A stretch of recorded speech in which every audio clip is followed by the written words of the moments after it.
दूसरा मेरे देवाधिदेव महादेव पर भरोसा ये जिंदगी में सफलता देता है।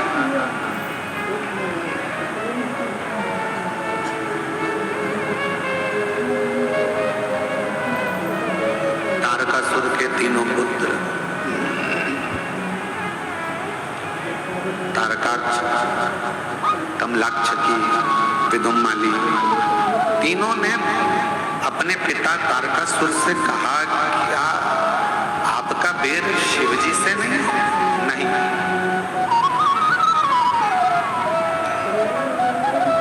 मेरे देवाधिदेव महादेव भगवान शंकर तो बेर को मिटाते हैं,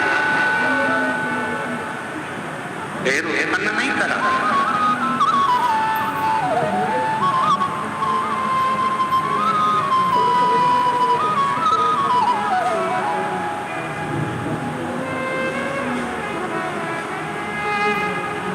भगवान देवाधिदेव महादेव से हमेशा एक बात कहा करो, तुम्हारे घर में बंदूक रखी है, तुम्हारे घर में तलवार रखी है, तुम्हारे घर में फरसा रखा है, तुम्हारे घर में डंडा रखा है, तुम्हारे घर में कोई शस्त्र रखा है, शिवजी से ये प्रार्थना करा करो, भोले बाबा इतनी कृपा करना कि हमारे जीवन में कभी इन शस्त्र को उठाने की जरूरत ना पड़े। हमारी वाणी के द्वारा, हमारी वाणी के द्वारा, हमारे शब्दों के द्वारा, हमारे प्रेम के द्वारा ही संपूर्ण जगत हमारे अनुकूल।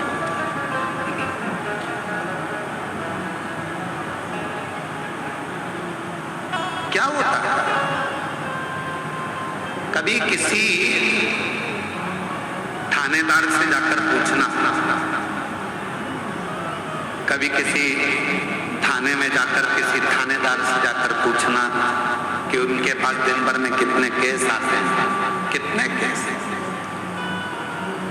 10 मिनट का क्रोध आया, तलवार उठाई, चक्कू उठाया, किसी को मार दिया। कितनी देर का गुस्सा था?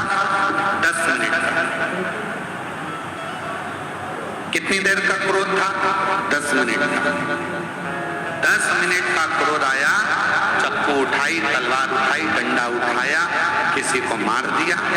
बाद में रिपोर्ट हुई, बाद में फिर थाने गए, मालूम पड़ा 10 मिनट के गुस्से में आपकी जिंदगी के 10 साल जेल में कटवाए, थाने में कटवाए। कौन कौन रो रहा है? बच्चे रो रहे हैं, पत्नी रो रही है, परिवार वाले रो रहे हैं, माता पिता रो रहे हैं, कुटुंब कबीला रो रहा है, सब कष्ट में, सब। कितनी देर का गुस्सा आया था? केवल 10 मिनट का क्रोध, 10 मिनट का क्रोध, 10 मिनट का क्रोध आया, 10 मिनट का प्रेशर बढ़ाओ, प्रेशर सब दूर का। 10 मिनट का क्रोध आया, 10 मिनट का गुस्सा आया और उसने आपके 10 साल बर्बाद कर दिए।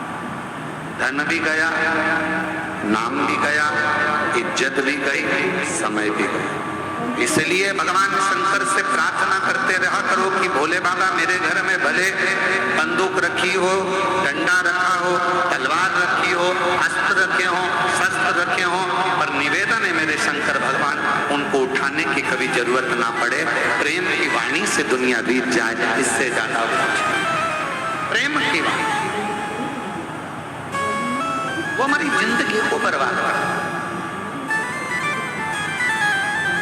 हम जीजियों से, हमारी बहनों से कहते हैं, यहाँ जितनी मेरी बेटियां बैठी हैं, जीजियां बैठी हैं, बहन बैठी हैं, हम आपसे हमेशा निवेदन करते हैं, तुम्हारे घर में कितनी भी लड़ाई हो जाए, तुम्हारी पति से कितनी भी लड़ाई हो जाए, परिवार में कितनी भी लड़ाई हो जाए, सास से कितनी भी लड़ाई हो जाए, जेठानी से कितनी भी लड़ाई हो जाए, देवरानी से कितनी भी लड़ाई हो जाए, पर निवेदन है लड़ाई कर कर कभी भी अपना घर छोड़कर मायके में जाकर मत बैठो। लड़ाई हुई है, थोड़ा घर में रहो, शांति बनाओ, प्रेम रखो, स्नेह रखो, धीरे धीरे धीरे धीरे वापिस प्रेम को बढ़ाने का प्रयास करिए। लड़ाई कर कर मायके में बैठ जाना ये किसी चीज का हल नहीं है, बल्कि लड़ाई करने के बाद भी वहीं रहकर छाती पर मूंग दलना और 2 रोटी घी की खाना ये जरूरी है।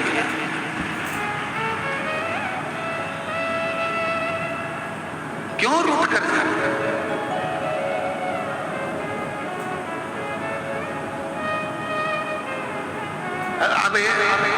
अभी निकुंभ में कथा थी, तो निकुंभ में कथा थी तो वहां एक बहन ने पत्र में लिख दिया था। वो पत्र हमने व्यासपीठ पे नहीं पढ़ा, पर आज याद आई है तो बोल दे रहे हैं। एक बहन ने पत्र में लिखा, गुरुजी आजकल हम तो रूठ कर नहीं जाते पर वो चले जाते हैं।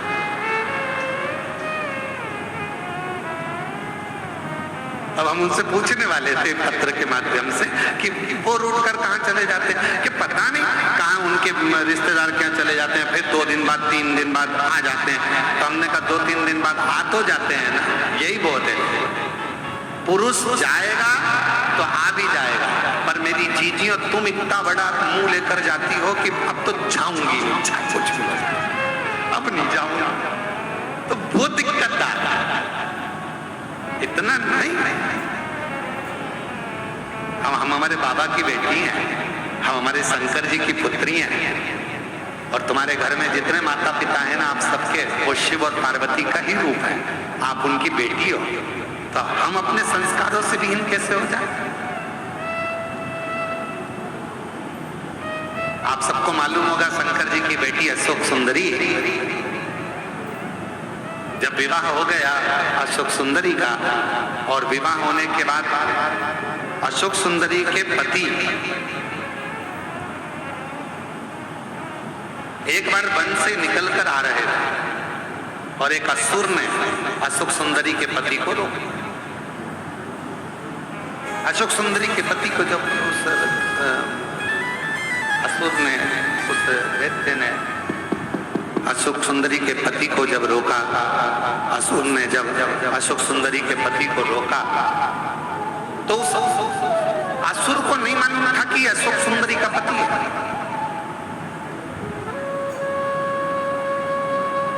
चार दिन निकल गए अशोक सुंदरी के, पता नहीं स्वामी कहां चले गए।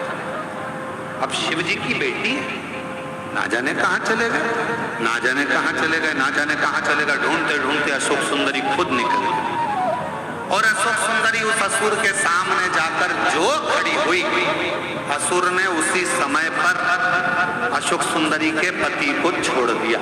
उसी समय, एक क्षण की देरी।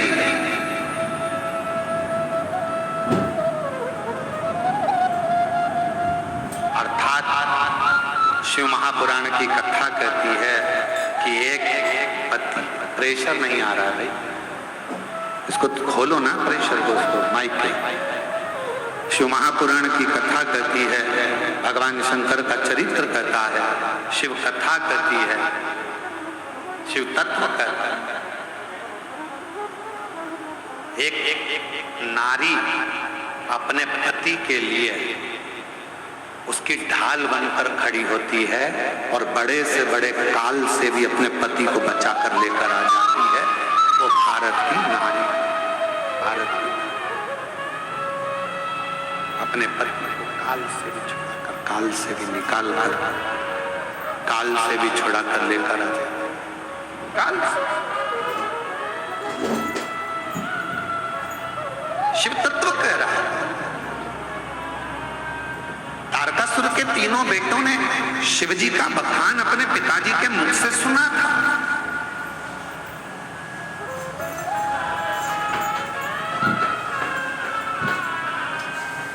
तारकासुर जब चले गए, ब्रह्मा जी का तप किया तारकासुर के बेटों ने, तारकाक्ष, विदुमाली, कमलाक्ष जी ने, और वर मांगा हमारे प्राण ना जाएं। तभी भी ब्रह्मा जी ने कह दिया था ऐसा हो नहीं सकता कि तुम्हारे प्राण नहीं जाएंगे। मृत्यु लोक में अगर कोई आया है उसको जाना तो पड़ेगा, उसको प्राण तो त्यागना पड़ेंगे।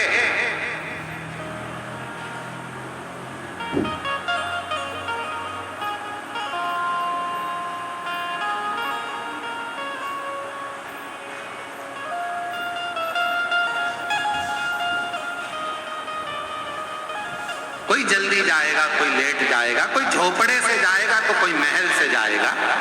जीवन है, जाना तो है, आज नहीं तो कल जाना।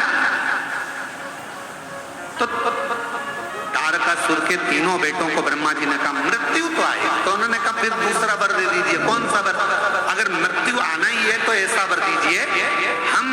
तीनों की पूरी 3 नगर का निर्माण कर दीजिए।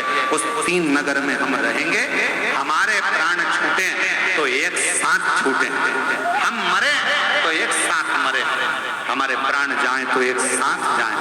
ब्रह्मा जी ने तथास्तु कहा, ठीक है, तुम्हारे तीनों के प्राण जाएंगे तो एक साथ जाएंगे। वर मिल गया ब्रह्मा जी का। अब तीनों ने अपने अपनी पुरी का निर्माण कर लिया और तीनों ने अपनी अपनी पुरी का निर्माण करा। 3 पुरी में तीनों रहने लगे। समय आया, खूब उत्पात उन्होंने मचाया। तब भगवान शिव जी के सामने जाकर विनय करा। शिव जी ने कहा कि मैं आप सब 33 कोटि देवताओं से निवेदन करूं कि आप पशु बन जाओ, मैं तुम्हारा पति बन जाऊं। पति का मतलब मालूम है आप लोगों को? हर हर। पति का मतलब मालूम है? पति का मतलब होता है भरण पोषण करने वाला।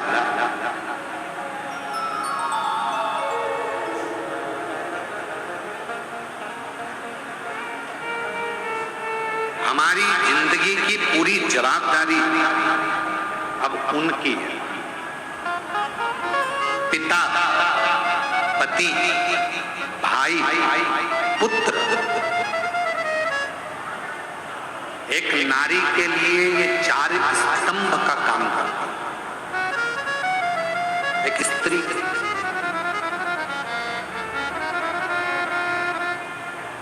बहुत बड़ा स्तंभ है, बहुत बड़ा स्तंभ।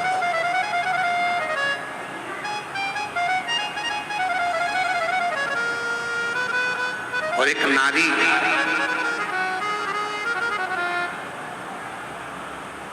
जब किसी लड़के से विवाह होता है तो उस लड़के को भी ये समझना चाहिए कि अब ये अपना घर छोड़कर आ रही है, मतलब पूरी जवाबदारी अब मेरी है। भरण पोषण करना माता का और पिता का सबसे बड़ा कार्य क्या है? पिता का काम है बच्चे को अच्छी शिक्षा देना, पिता का काम है बच्चे के पढ़ाई का खर्चा उठाना, पिता का काम है बच्चों को कपड़े पहनाना, पिता का काम है बच्चों के लिए भोजन की व्यवस्था करना, पिता का काम है बच्चों को अच्छा धन वैभव संपदा देना।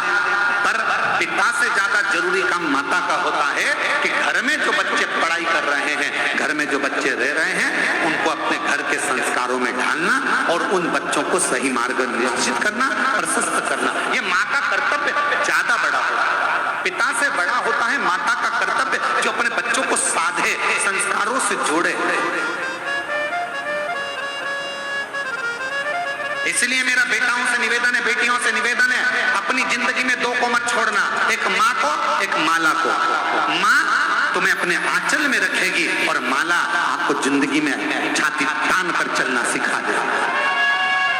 आप 2 चीजें मत छोड़िए, एक माँ की गोद मत छोड़िए और दूसरी माला मत छोड़िए। ये माँ अपने गोदी में बच्चों को रखती है, संभालती है, और माला कभी ना कभी जिंदगी में वो पड़ाव आता है जिस समय पर दुनिया का कोई व्यक्ति काम ना आए, रिश्तेदार भी तुम्हारे काम ना आए, कुटुंब वाले भी काम ना आए। जब डॉक्टर कह देता है कि अब कुछ भी नहीं बचा, तब रिश्तेदार हॉस्पिटल के कमरे के बाहर रहते हैं, वेंटिलेटर के बाहर रहते हैं, परिवार बाहर रहता है। उस समय पर अकेले पलंग पर पड़े होते हो, श्वास चल रही होती है, आंखें खुली होती है, डॉक्टर सिस्टर अपना काम कर रहे होते हैं, हल्का हल्का होश रहता है। उस समय पर कोई काम नहीं आता, सब बाहर खड़े होकर डॉक्टर से बात करेंगे, रिश्तेदार बात करेंगे, और अंदर तुम्हारे शरीर की पीड़ा तुमको सहना है। उस समय पर फिर 2 चीजें काम आती है, एक माँ ने तुम पर जो दुआ दी होगी और दूसरी तुमने माला उठाकर कभी श्री शिवाय नमस्तुभ्यं कहा होगा, तब वो तुम्हारे सम्मुख में, तुम्हारी माँ और माला ये कभी ना छूटे। और अंत समय प्रभु, सब बोलिए साथ में बोलिए, अंत समय प्रभु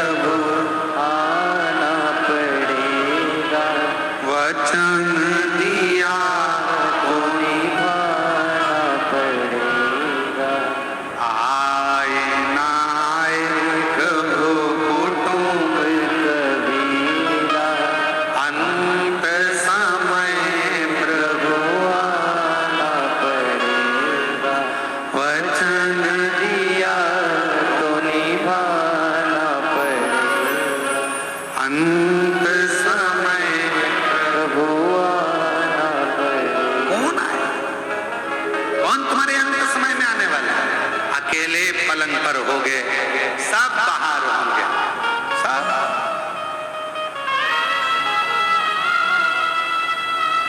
कौन है?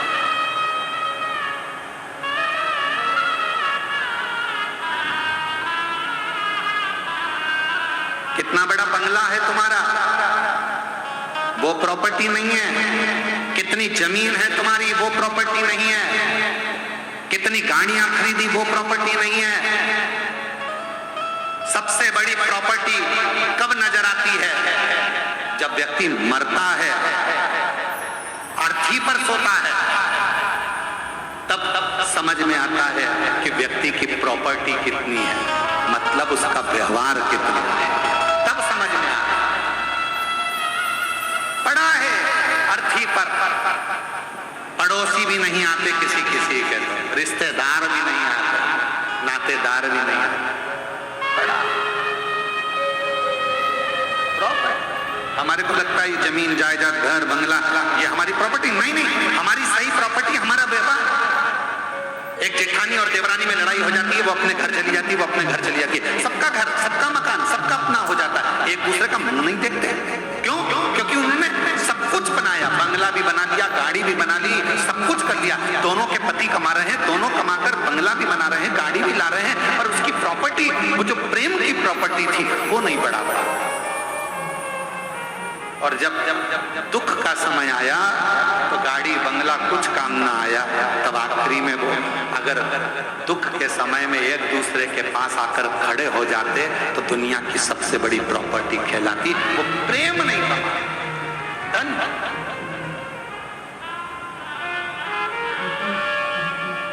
और हमारा निवेदन है, कभी आइए कुबेरेश्वर धाम पर आकर दर्शन कर जाना, जहां पर हजारों लोग प्रतिदिन सुबह 10 बजे से लेकर रात्रि के 7 बजे तक भरपेट रोटी सब्जी मीठा नमकीन भोजन भरपेट पाते हैं। कभी आइए कुबेरेश्वर धाम पर, वहां पर आकर रजिस्टर चेक करिए, जहां पर पूरे भारत के ना जाने कितने बेटा और बेटी हैं जिनके स्कूल की फीस, कॉलेज की फीस जमा करी जाती है, उनको पढ़ाया जाता है। कभी आइए कुबेरेश्वर धाम पर, वहां आकर देखिए कि प्रतिदिन कितने शिविर नेत्रों के लग रहे हैं, कितनों की आंखों का ऑपरेशन हो रहा है, कितनों की चिकित्सा हो रही है, कितनों के इलाज हो रहा है। कभी आइए कुबेरेश्वर धाम पर कि कुबेरेश्वर धाम के आसपास में भी अगर किसी के प्राण छूट जाते हैं और उसकी बॉडी ले जाने के लिए अगर एम्बुलेंस नहीं मिलती तो सीहोर कुबेरेश्वर धाम से उसके नगर पर उस बॉडी को भेजा जाता है। कभी आइए कुबेरेश्वर धाम पर और वहां आकर देखिए कि हम अपने जीवन में कौन सा सत्कर्म कर रहे हैं, क्या चल रहा है,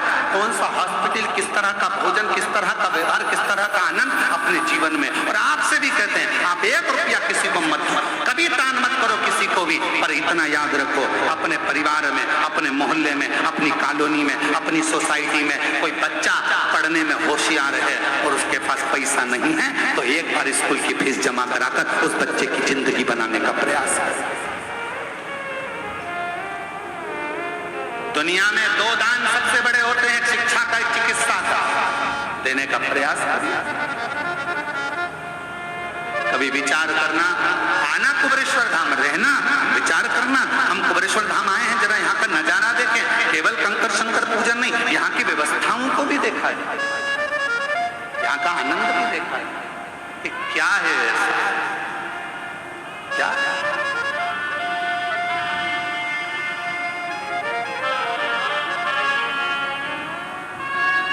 और शिव की कृपा, शंकर की करुणा और उसकी उदारता, उसकी दया, और मेरे भोले तेरा सहारा है, मेरे भोले तेरा सहारा है, मेरी नैया का तू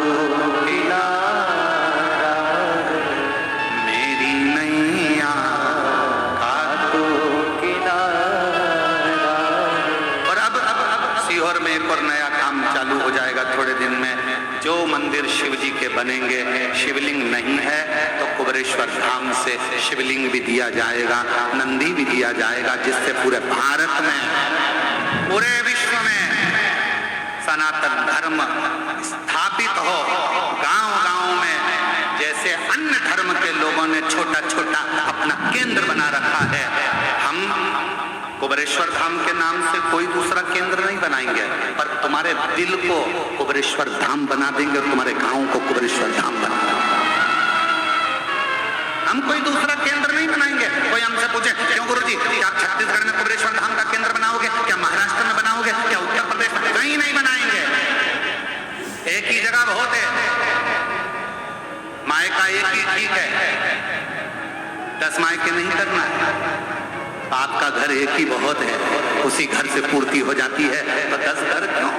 हम नहीं बनाएंगे, पर पूरे गांव गांव में शंकर के शिवलिंग रखवा देंगे। पूरे गांव गांव में, नगर नगर में पेड़ों के नीचे शिवलिंग रखवा देंगे।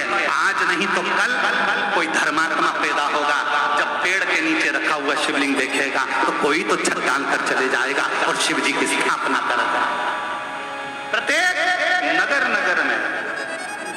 और ये भिलाई की सावन की कथा में ये अभी यहाँ से जाने के बाद, कल की कावड़ करने के बाद बहुत सारे मूर्तिकारों को सीहोर निमंत्रण दिया जाएगा। मूर्तिकारों से बैठकर बात करी जाएगी और जो आप लोग जो दान देते हो उस दान से उन शिवलिंगों का निर्माण होगा और पूरे भारत की भूमि पर गांव गांव में शिवलिंग स्थापित।